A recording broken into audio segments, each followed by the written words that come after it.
Welcome to the Early Edge College Football Pick Show, brought to you by BetMGM, the sportsbook born in Vegas. I am your host, Eric Cohen, and we're almost in November, the month where contenders are separated from pretenders.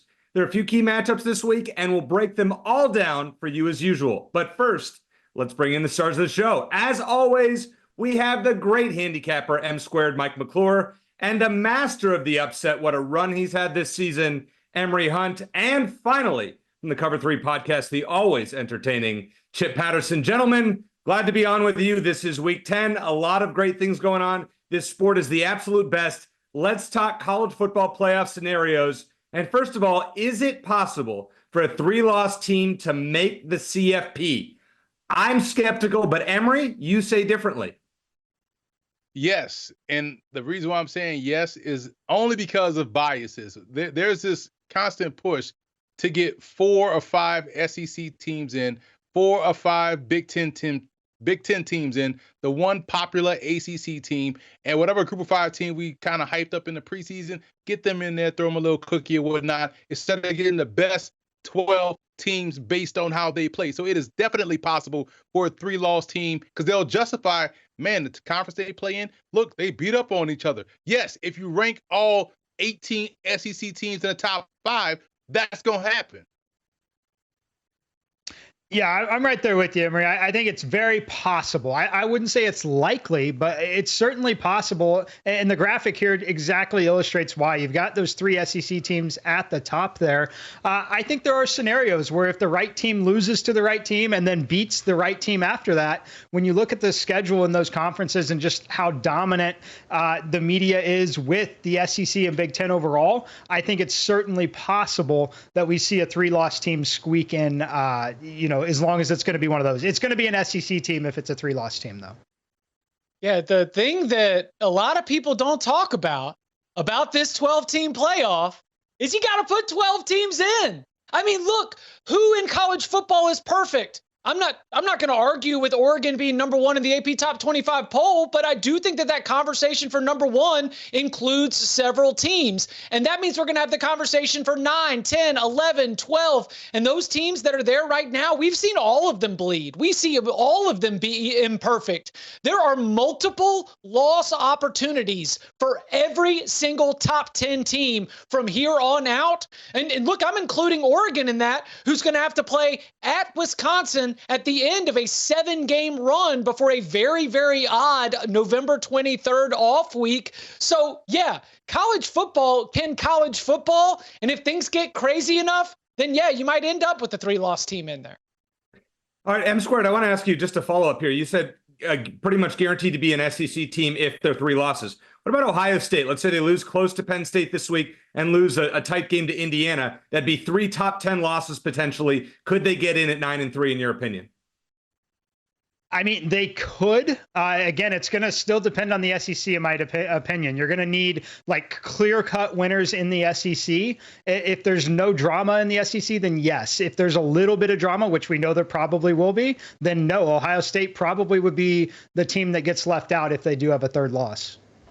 That'd be painful to see that happen. All right, let's talk about Indiana here. So would an 11-1 Indiana team with a potential loss at Ohio State be college football playoff worthy despite no ranked wins this season? Chip, we'll start with you.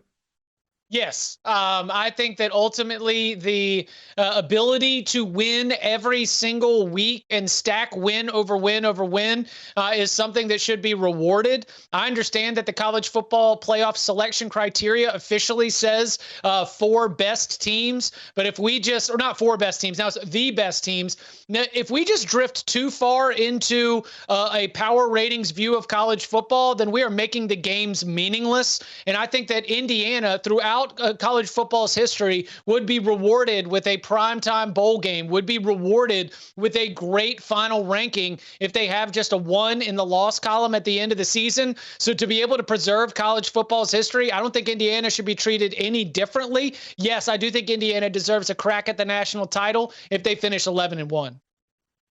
Totally agree with you, Chip, because, again, they would have earned it, and we've seen them dominate in every game of the season. So even if they drop to Ohio State, it won't because they got blown out. It probably would be a very close or tightly contested loss, which we know that will weigh in the mind of the voters. And I'm glad you brought up how we just going to give credence to teams that have won 11 games in a major conference. 11-1 sounds a lot better than someone getting in at 8-4, 9-3. And since we're on a topic of 11-1, this team over here, is there a Power 5 team named Washington State, or is it Group of 5 or whatever they want to call it? They could finish 11-1. Do you leave them out too? You know, I think it's interesting here, guys, because if Indiana loses, one score game, right? They lose by 4, 6, 7 points, even 8 points.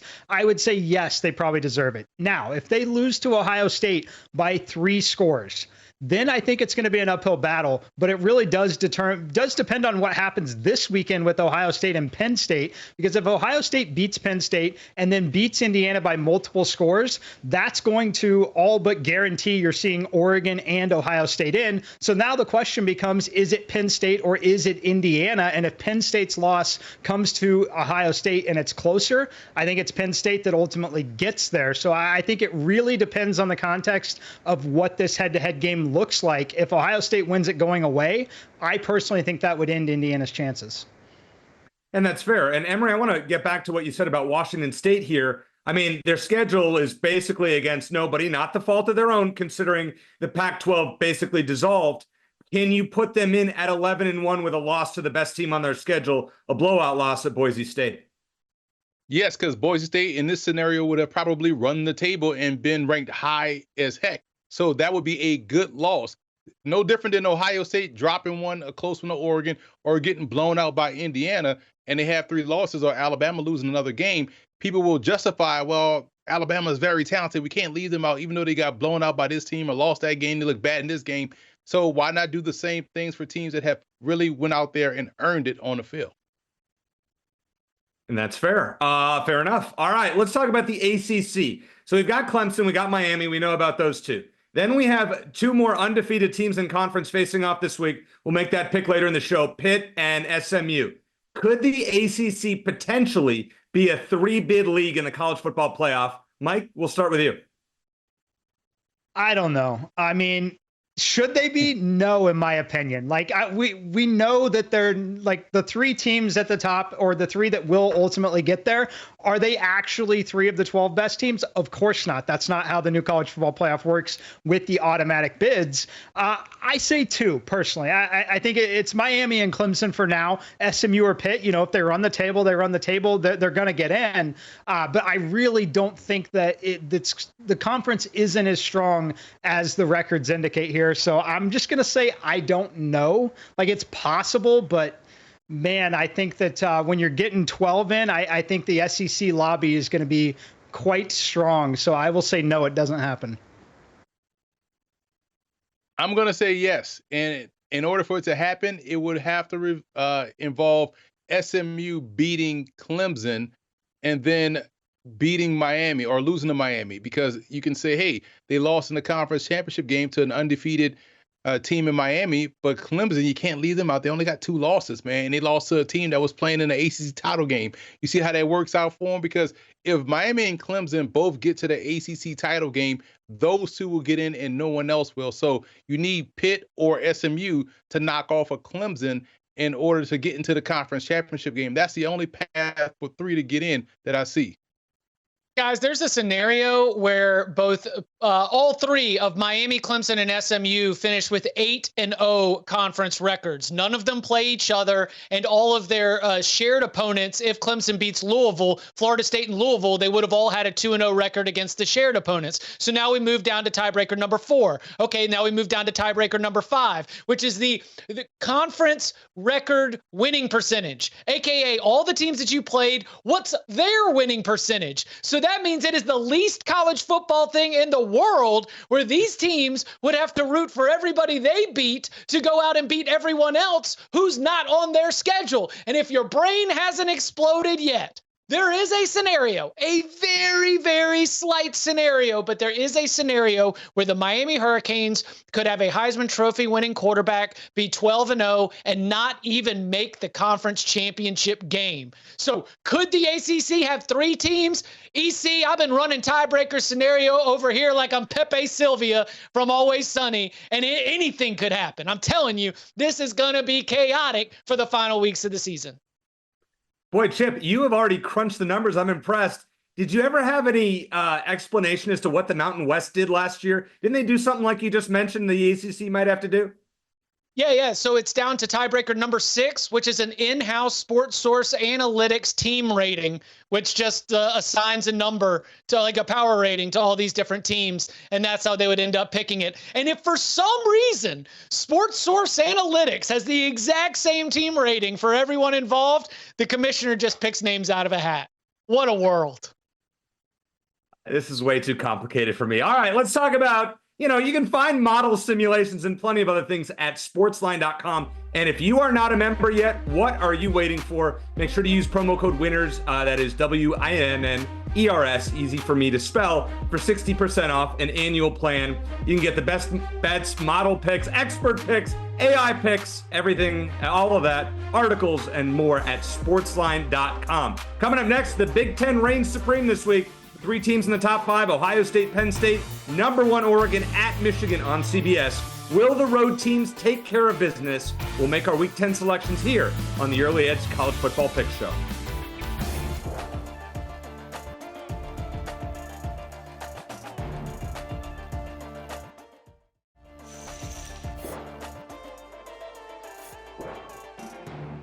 Welcome back to the Early Edge, and it's time for one of the games of the year. Number 4, Ohio State. Number 3, Penn State. Can James Franklin find a way to beat the Buckeyes for the first time since 2016? Ohio State is a 3.5-point road favorite. M Squared, will start with you. Which way are you leaning? Ohio State side here for me. Look, they've been battle tested. They went on the road to Oregon, played an extremely close game there. And I think that Penn State has some glaring issues still offensively. First of all, quarterback situation is unknown here. If Drew Aller's not able to play, I think that that's a big deal for this team in this particular matchup. And it's really because their weakness is their offensive line. Run blocking, pass blocking, that is their one true weakness, is that offensive line. So if you're putting a different quarterback situation in there behind that offensive line or a limited quarterback, that is my concern here. Ohio State has playmakers across the field on both sides. They're strong defensively. They've got 2 great running backs and then the receiving core. But I really have to talk about Will Howard here because he has the emotional, motivational factor, always wanting to play for Penn State. Where he's most effective is when he creates plays and runs. I think that he's not going to draw enough attention defensively, and he's going to be able to run. He's going to pick up that first down that keeps a drive alive. I don't think Penn State can simply score enough points here. So I will be on Ohio State minus 3.5. Right there with you, Mike, because, again, a lot of the reasons you laid out perfectly, so I won't take up your time too much when I say that Penn State is coming into this ball game banged up on both sides of the ball, and Ohio State will be able to take advantage. It'll be a close game because of the significance of the matter, so I will lay these points with the Buckeyes. But to be completely fair and honest, this is the best situation possible for James Franklin because he could take this loss, run out the rest of the schedule, and get into the postseason because you're not going to leave out an 11-1 Penn State, are you? However, Emory, has Penn State really beaten anybody? I mean, outside of USC, who's not all that great, Penn State's schedule really hasn't been that great. You're right, Penn State with their name would probably get in. But OSU dominates this series. They've won 7 straight and 11 of the last 12. And I think they need this game more after that Oregon loss with Indiana upcoming. So that's why I like Ohio State and Ryan Day, who's 5-0 against Penn State with all of those wins between 8 and 13 points. Give me another one that falls in that trend. Ohio State 24, Penn State 16. Now, Chip, usually on this show, you're the one that promotes unity, and you and the other two like to gang up on me, and we'll talk about that later. But this way, you're going kind of a different direction in this game. Oh, yeah. I look, neither of these teams is anywhere close to the best version of themselves. We've got, what are we down to, like our 9th tackle for Ohio State's offensive line? I mean, we already lost the starter, and then we went and lost the backup. And how's that going to go going up against Abdul Carter, huh? How's that going to go against Penn State's tenacious edge rushers? Because what I saw in that Nebraska game is an Ohio State team that couldn't block, that couldn't run the football, despite having 2 like NFL players at running back with Travion Henderson and Quinshon Judkins. Thank God they got the easy button of Jeremiah Smith that they can just chuck it up and let him go make a play. I think Penn State as well, offensive line, they've got some shortcomings that will be exposed against this Ohio State's defensive front. They've got their own quarterback injury issues. It just feels like a game that's just going to be so tight. Like both of these coaches don't want to lose. You just want to get it to the fourth quarter. Give me the first half under 23.5. I could see, because of all the talent that is on this field, once they start to get a little bit less conservative deeper into the game, we get some splash plays. But I just don't see right now Penn State's wide receivers being able to get enough separation to create explosive plays. I think Ohio State's defense can key in on Tyler Warren. You take him away, you take away the Penn State passing game. And then on the other side, this Ohio State offensive line issues are for real, and they're going to look really bad here. I think both teams are going to struggle to move the ball. I think we see a lot of punting. I think we see a lot of field goal attempts and red zone scenarios. All of that is going to lead to lower scoring early. So like in a lot of heavyweight games, it might be like a first half under, and then I jump in at halftime with a little second half over, understanding the way that this thing might get scripted out. Hey, Chip, what's the story on Drew Aller, Penn State's quarterback who left last week against Wisconsin? I am not a doctor, but if I was to put on my doctor pants and my doctor coat right now, it looks like, lower leg, high ankle, very much a tolerance. I expect he would give it a go. But like a lot of quarterbacks who get in that scenario with that kind of injury, it's the kind of thing where one sack could just like all of a sudden take you right back out of the game. So I am handicapping as though he is in, but limited and potentially knocked out of the game again. Fair enough. Appreciate that. Now let's talk about number 1 Oregon on the road at Michigan, a game that everybody circled earlier in the year, except Michigan's not all that great. Oregon, 14.5-point favorite, which is mind-blowing with a total of 45.5. The game is at 3:30 p.m. Eastern on Saturday on CBS. Chip, you have a first half play, so we're coming right back to you. Yeah, because just like last week and just like the week before and just like the week before that, I've been telling y'all, Oregon gets off to great starts. They jump all over the opponent. They kind of put them away, and then they just kind of cruise. It's in the way that they call the game, especially on offense. You can see it with their point differential, as a lot of these second halves have included a lot less scoring and maybe the opponent being able to creep back into the game. But there's something about the tenacity with which Oregon handles its business right out the gate. It is so impressive to me. It is, again, one of the things that makes me believe that they've got the kind of team to go and make a deep run in the college football playoff. And I think that showing up into an environment like the Big House, you want to get off to that fast start, even with more emphasis on that, because you want to take the crowd out of the game. You want to hurt the confidence of that Michigan team. So I think it's part of the game plan again. Give me Ducks -7.5 in the first half. Unless I see Jim Harbaugh, Elvis Grbac out there, quarterback for Michigan, Tom Brady, even Drew Henson, I'm not trusting Michigan's offense to put up points against Oregon. I'm laying these points with the Ducks comfortably. To Chip's point, they get off to a great start early, and they'll cruise in this ballgame because, again, they're not just beating a team that's having some issues offensively. They're beating a name brand team. So people will read the box score and see Oregon beat Michigan, not caring what variation of Michigan that they're watching. It just says Oregon beats Michigan.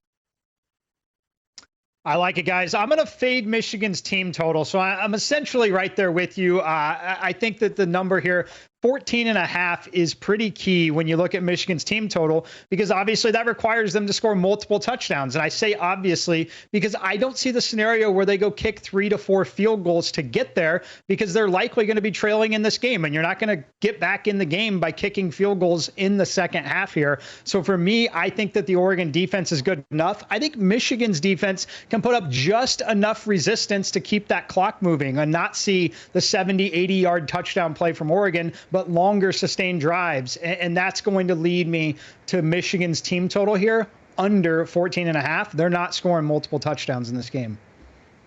Yeah, Mike, I'm good with that. I like that a lot. So Oregon has surrendered 14 or less points in 6 of 8 games. The only 2 teams to go over that are Ohio State and Boise State, who obviously are very good teams in the top 15. Michigan has surrendered more than 28 points once to Texas. They give up 31. Now, Oregon has 24 straight games of 24 or more points, but I think Michigan tries to run and play ball control. They're not scoring 14 points, as Mike said. Give me Oregon 27, Michigan 13, and under 45.5. All right, we are not done with the Week 10 top matchups. A ranked versus ranked ACC battle that we alluded to earlier between Pittsburgh and SMU is not what I had on my midseason college football bingo card. Which team should we back? Find out next on The Early Edge.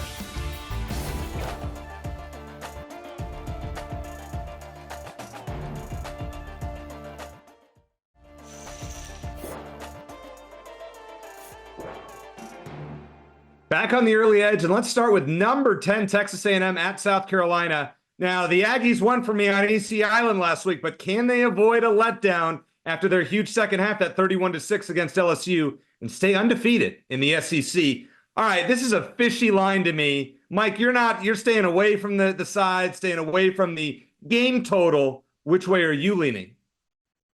I lean under for the full game, which is why I'm looking under in the first quarter. I went under 9.5. I just think 2 scores with one of them being a touchdown is a lot to ask here. When you look at both of these teams, I know Marcel Reed was phenomenal in that second half against LSU, but these teams are better defensively than they are offensively, and that is definitely true on the South Carolina side. That is going to have, a somewhat meaningful home field advantage in this game. And for Texas A&M, it's an obvious letdown spot after the huge emotional win over LSU.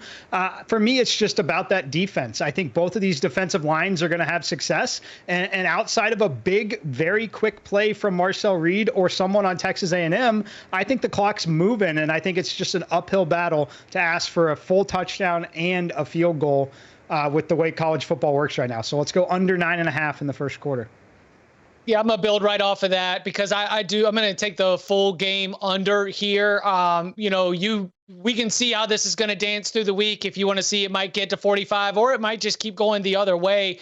I look at South Carolina understanding that South Carolina, to play this game in a way that South Carolina can win, probably needs it to be a low-scoring rock fight. They need their defense to go out there and dominate, to really put the clamps on Texas A&M, because Lenoris Sellers is not going to be able to do those, 80-yard touchdown drives. They need to force turnovers. They need to play field position. They need to ride the environment of a Williams-Brice Stadium crowd that I think will be absolutely raucous under the lights.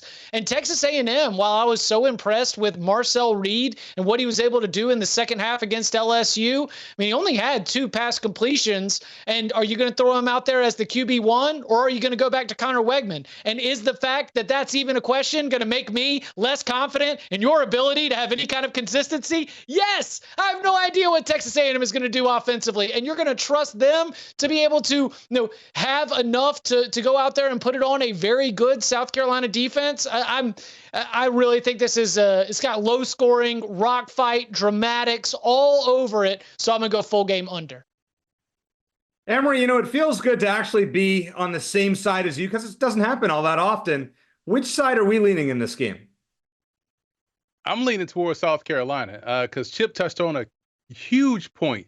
As much as we all love and watch the theatrics of Texas A&M knocking off LSU, it basically was defense and run game and 2 deep passes. Now, if you're going to start Reed, will you expand the passing game and put him at risk against this very talented, equally as good, if not slightly better, defensive line at South Carolina? And on the other side, can A&M get some stops defensively because they only got better on the defensive side when LSU decided, hey, we don't want to run the football. We're doing well enough. We'll just stop that completely. South Carolina's going to run the football. So we're going to see if Texas A&M can handle that downward pressure consistently from the start of the game to the end of the game. I'm thinking this is one of these letdown spots to further fuel my chaotic situations and scenarios for this college football playoff. So I like South Carolina here in this spot. You just want all these teams to lose, Emory, so Louisiana finds a way to get in. We know how this works. Listen, I am going with anyway. I'm going South Carolina on the money line at plus 115. Listen, Texas A&M's only played 2 road games all season. And does Mississippi State even count since they're one of the worst Power 4 teams, if not the worst? It's a letdown spot, as Emory just said, after that big 31-6 second half against LSU. South Carolina lost by 3 to LSU, lost by 2 at Alabama. So we know they can compete with the SEC big boys. A&M is 1-4 against the spread against unranked opponents this season. South Carolina 4-1 against the spread in their last 5 conference games as an underdog. This all sets up for a Gamecocks win. So give me South Carolina at plus 115 on the money line. South Carolina 26, Texas A&M 20. All right, for the second and final ranked versus ranked game of the week, we have number 18 Pittsburgh, who is undefeated, at number 20 SMU, who has 1 loss to BYU, who's undefeated. SMU is favored by 7.5. All right, Emory, we don't agree on this one. Which way are you going? I feel like if Pitt was still playing on campus, they'd be ranking the top 10. Because the only reason why they rank 18th, because they're playing at Heinz Field. I'm sorry, whatever the new name of the stadium is over there, but it's still going to be the big catch-up bottle to me. But when you look at what they're doing well, they're active on defense. They play with a certain type of mentality that you love. SMU is playing solid football as well. Jennings has been solid playing the quarterback position full-time. Yes, he has turned the ball over the last game, and I get all of that stuff. But at the end of the day, with both teams recognizing the significance of this contest, this is an elimination game, essentially, for either one of these teams who loses. So, therefore, I like this one to be a lot tighter than 7.5 points. I'm going to take Pitt plus the points here. When is the horseshoe going to fall out? I mean, come on. I mean, so what do we have? All right, so you blocked a game-winning field goal attempt, right? You were -6 on the turnover margin, and you still needed a defensive stand on a 2-point conversion in overtime to be able to escape with the win. But forget luck boxing your way to literally one of the most improbable victories of the 21st century, winning a game with a -6 turnover differential. But I'm going to look at that injury report, because Kevin Jennings took a helmet to the side of his knee, and credit him for coming back out there. But Rhett Lashley said he's banged up. He's going through it. No, they were already down RJ Maryland, their best pass catcher, the tight end, just absolute athletic freak. Then their next best pass catcher left that game on a golf cart. SMU is kind of the walking wounded right here, and Pitt's not without some of their own issues. The offense has cooled off from where they were in non-conference play. They kind of luck boxed their own win, getting 3 pick sixes. But I just think that 7.5 is too key of a number for me to think that a SMU team, as banged up as they are at the end of a long run of playing good teams, I just don't think that they're in a position to be able to blow Pitt out of the water. So yeah, give me Pitt plus the 7.5, and the Panthers might be live for the outright upset. Now, we've seen this story before several times on this show, and I like to call it EC Island. Texas A&M last week, sorry guys, 5-0 in the last, 3 or 4 weeks? And that doesn't include, you guys were all on Navy last week. They didn't cover. And then Texas. All right, we got to stop with the island. Chip likes to say unity, sing the song. No, Mike, I think you've learned here. Which way are you leaning? I'm just not giving you the satisfaction of another island pick. I think the line is correct at 7 or 7.5. So I'm going to lean to SMU. If the market says it should be 7.5 and I say it should be 7, I will trust that it should be more than a touchdown here.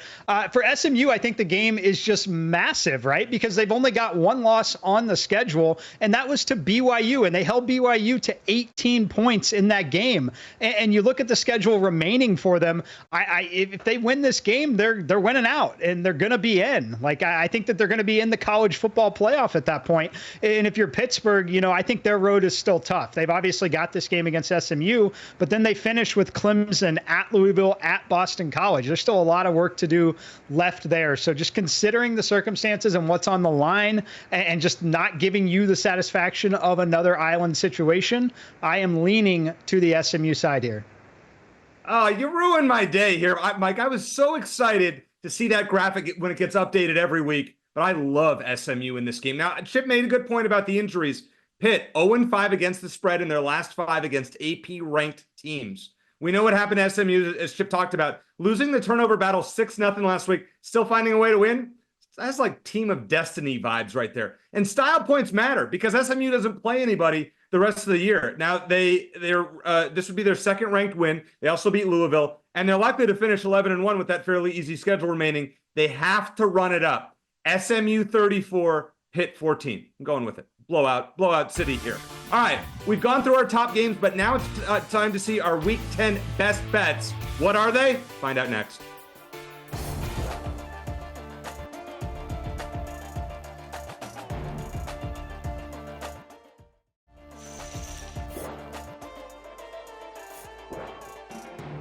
It is time for our best bets here on the Early Edge. How about Chip going 2-0 last week, joining Emory? If you've tailed us in this segment all season, you would definitely be profitable. Look at Emory, 13-5 on the year. Mike and I at 10-8, and Chip is right behind us at 9-9. So listen, you're making money if you are following our picks. But Emory, you have been on an absolute roll this year, and you're going with a team that hasn't lost. Yeah, listen, you can find this on BetMGM. Ladies 7.5 points with Indiana. Kurt Cignetti has done a fantastic job of realizing the moment and not standing down. He is trying to beat the doors off everyone in the Big Ten. Lay these points with the Hoosiers. They'll take care of business over Michigan State. Speaking of BetMGM here, this play is actually a better price on MGM than other books right now, and that is going to be Ole Miss -3.5 in the first half against Arkansas. Now, when you talk about a matchup in the SEC between Ole Miss and Arkansas, when you're traveling to Fayetteville, if you're going to do that, you want to do it at 11 a.m. You don't want to play the 6:30 p.m. game. This is a big break for Ole Miss. But when I look at this matchup, they have a strong advantage here. This Ole Miss team has been legit defensively, the best run-stopping unit in the SEC and in the country, really. That's going to be a problem. If Arkansas can't run the football, becomes one-dimensional, that's trouble. Ole Miss offensively should cruise in this one.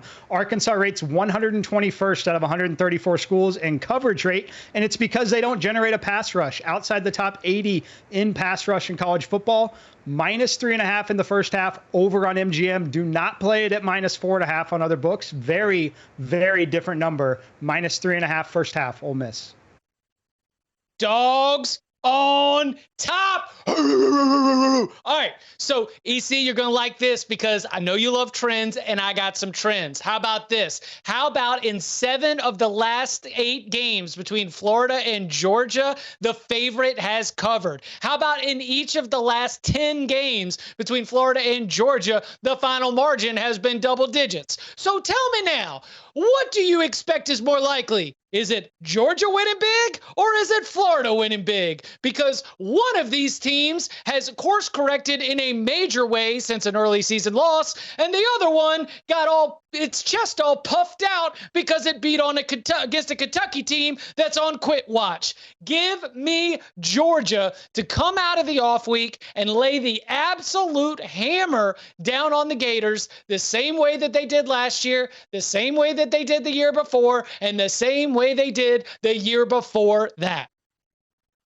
All right, but hold on a second, Chip. Georgia, in their last 14 games against unranked opponents, won 12-1 against the spread. I'm just throwing that out there. Nonetheless, in 3 of the last 4 meetings, the winner has scored 42 or more points in this game, and the loser has scored 20 plus. So you know what? I'm good with what Chip gave out, as long as Georgia scores over 42, right? Georgia has scored under 30 only once all year. Florida has turned their season around. DJ Lagway showing some things at quarterback, but look for Carson Beck to get back on track in a big way. I love the over 52 here. Georgia 38, Florida 23. All right, Emory, we're going to go back around here. We know how you do these picks here. A Service Academy has to be included in your best bets. Who is it this week? I hate how everyone is using Navy's beatdown loss to Notre Dame against Army when they played 2 different styles, and Navy turned the ball over at least 17 times in that ball game, which contributed to them getting blown out. They'll bounce back. That was very un-Navy-like, very undisciplined, very uncharacteristic of what the midshipmen have usually done. I feel bad for Rice playing this ball game because Navy will beat the brakes off the Rice Owls, lay the 11.5 with the midshipmen. We love favorites in this segment. M Squared, we talked about this game earlier in the show. I actually love it. Almost took it as my second choice. Who is it? It's Ohio State here, EC. -3.5 on the road. I know it's a road game, but it's a road game that this team and program is so familiar with at this point. It's not some new difficult test that's really unheard of. And they're battle tested already from that road trip to Oregon. When I look at Penn State, the issues for me are the offensive side of the ball. The offensive line struggles both in run blocking and pass blocking. That's an issue when you've got a beat up quarterback, because if you're not able to run the football successfully, you're constantly going to be in 3rd and 6 and longer, which does not work against Ohio State. So for me, I don't think Penn State can score enough points here in this particular spot. I think this game could be extremely competitive for 3.5 quarters, but it's going to be the late drive from Ohio State that ultimately wins them this game by 10 points, because I think Ohio State just has too many options. You've got 2 legit NFL running backs. You've got excellent wide receivers. And for me, you've got a very motivated quarterback in Will Howard, who is extremely underrated in designed runs when you need to pick up 4 yards for a first down. That's what's going to happen here. Give me Ohio State -3.5. That's a great pick. Can't argue with it. Now, Chip, you love to pick this next team in the first half, but instead you're picking them for the game. Why are we changing that philosophy, and who is it? Wow, this is the second time that I've been called out for breaking my trend with the Tigers this week. You and Danny Cannell, obviously, I've been laying the bait for you, but couple things here. Number one, let's just look at the way that Clemson and Louisville have gone. They played 8 times in the last 10 years. Clemson has covered in 8 of those, and they've covered in 6 straight of those matchups. The Clemson Tigers also, when they're playing in Death Valley at night, is an absolutely different beast. And you ask why I don't take the first half and why I'm going with the full game. It's because I wonder if Louisville is just going to run out of gas. This is the 7th game in a row for the Cardinals, and I think that Jeff Brom is an excellent big game play caller, game planner. That's why we call him Big Game Brom. But they've been through the ringer. They've had to go toe-to-toe with Miami. They've had to go toe-to-toe with Notre Dame. And so I just wonder that even if he's able to scheme up a couple explosive plays in the first half, does this Louisville team have enough gas left in the tank at the end of a long run to be able to hang with a Clemson team coming out of an off week that is refreshed and reloaded? So give me Clemson for the full game -10.5. Thank you, BetMGM, for giving us this wonderful line of Nebraska -6.5 against UCLA. Against ranked teams, Nebraska's lost 27 straight. Matt Rule has lost 17 straight. But guess what? UCLA stinks. They're so far from being ranked. Against unranked teams in his career, Matt Rule is covering at a 61% clip. Nebraska, shockingly, hasn't made a bowl game since 2016. A win on Saturday would clinch bowl eligibility. The Cornhuskers 6-2 against the spread. And oh, by the way, they have a top 20 defense nationally in yards allowed and points per game allowed. By the way, UCLA as well, 2nd worst pass defense in the Big Ten. Look for Dylan Raiola to have his best game as a Husker. Big win for Nebraska, 31, UCLA 13. All right, let's recap it here. Emory Hunt, who has been on fire this year, 13-5, has Indiana -7.5, Navy -10.5. Mike McClure, who's been on fire of late, Ole Miss in the first half -3.5, and Ohio State for the game -3.5. Chip Patterson 2-0 last week, Georgia -16.5, and Clemson -10.5. And I will go with Florida, Georgia over 52, and Nebraska -6.5 against UCLA. Now, which Week 10 favorites are on upset alert? One of us has to get back on the board this week. Who will it be? Coming up next here on The Early Edge.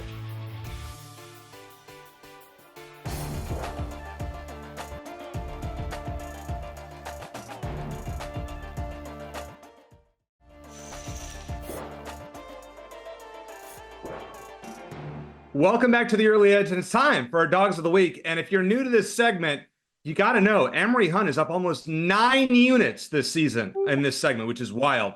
But M Squared, you found a new solution that has really propelled you the last few weeks. Came close the other week. Navy probably wasn't the best one, but you've hit this a few times. Talk about your dog of the week, but not necessarily full game dog. I'm going to take another first quarter here. It's Michigan State money line first quarter against Indiana. So Indiana has been phenomenal this season. They've played 8 games.